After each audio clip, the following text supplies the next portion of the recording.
Hi guys, Jimmy Fluke here for Apex Racing Academy. This is our Laguna Seca track guide for the Mercedes-AMG GT4 for week 7 of the Falcon Tower Sports Car Challenge. As well as the track guides, we're giving away the Mercedes-AMG GT4 data pack for free. So that includes your qualifying and race setups, your reference lap files, so that's the B lap and O lap files, replay files, and access to the group coaching sessions available on a Tuesday evening. All you need to do is go to apexracingac.com. There's a link in the description and put in your email in order to get your data pack for free. In regards to Laguna Seca this week, I think it's a good track for this car. A lot of sort of long, steady state corners, which really suits the downforce that the Mercedes has, and it's quite stable as well. And on top of that, if you get it slightly wrong, the punishment if you get it wrong in terms of hitting the big curbs isn't so severe in this car. So I think it's a good choice this week. So without further ado, let's get stuck in.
Just another reminder, guys, that this season's Mercedes-AMG GT4 data packs are free over at apexracingac.com or by following the link in the description below.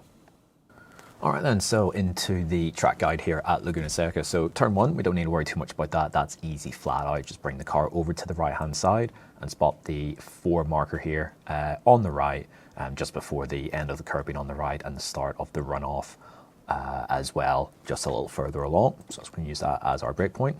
And use the outside sort of runoff area to help lean the car into on the way in. Peak pressure here, not quite maximum pressure.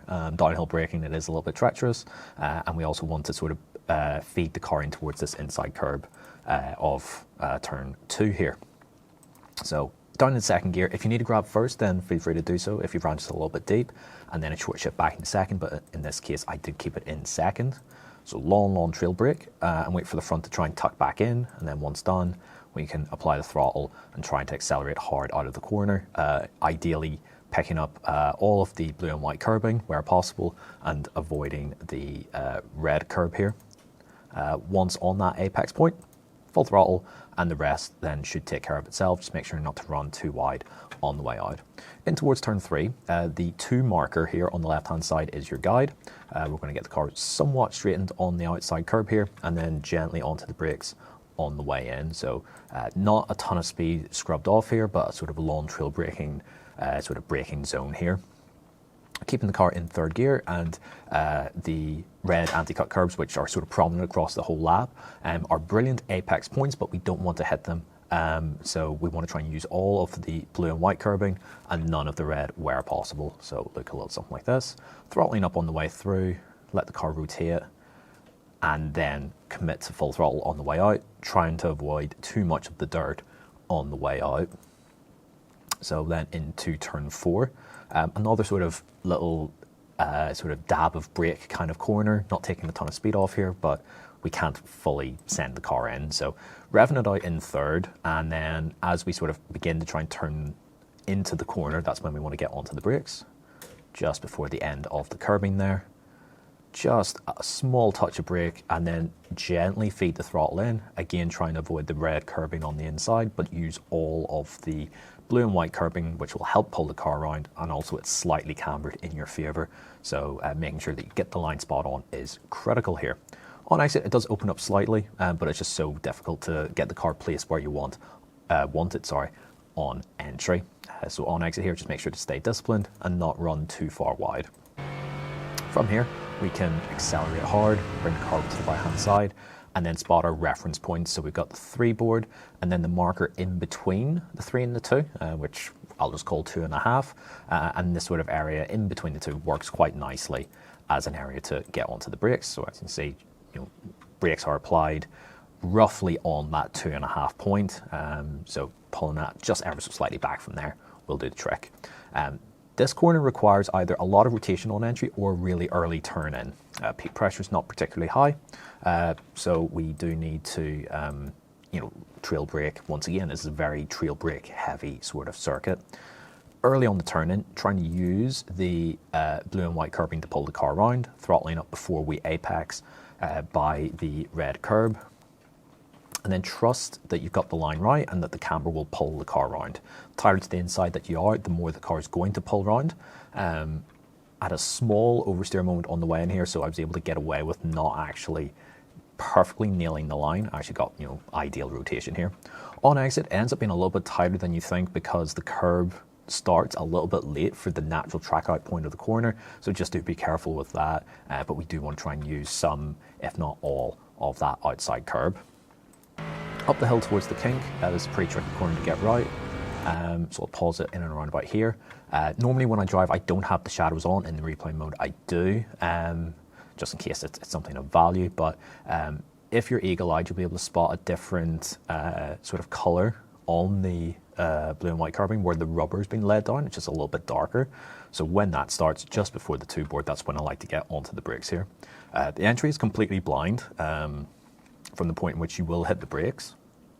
So it's important just to put that into your peripheral and then eyes over to the left-hand side, spot where the apex is, and give yourself margin to work with here. You don't need to commit super hard on the way in. It's commitment on the way out that's really, really important here.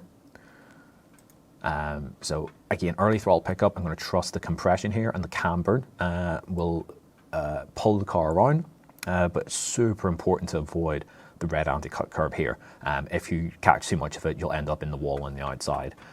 The Mercedes is more generous than others. You can get away with a small skim of it, but it's really important to try and stay off it just for consistency's sake.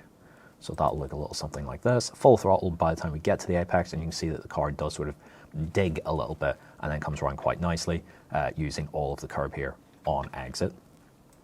Up the hill towards the corkscrew, so keeping the car over to the left-hand side. And I'll pause it here because the brake point isn't particularly straightforward or detailed, shall we say. So it's really important to try and approach up to the top of the hill here as consistently as possible. And I kind of like draw a line almost between this curb and where the 3 board is, or where the start of the curb is over on the right-hand side, and split the difference in between the 2, which is in and around here, and that's roughly where I want to get onto the brakes. It's not an exact science though for a corner like this where there's no actual set reference point, but it'll look a little something like this.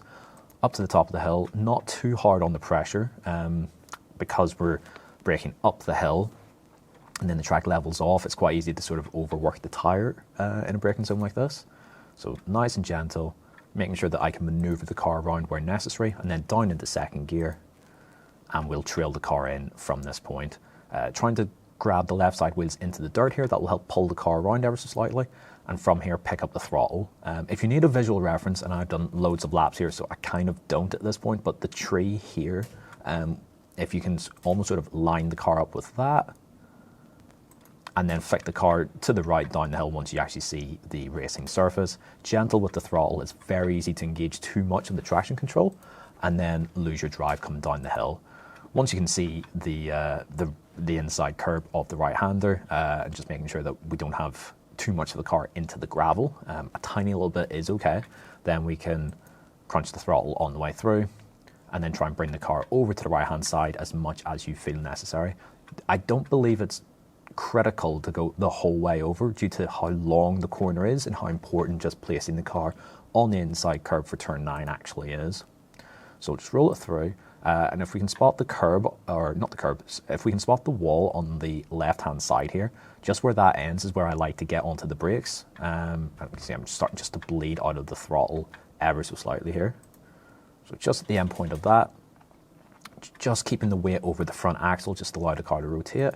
And then once I trust that the front end of the car is going to get towards the inside curbing here, then I can start to carry some throttle through.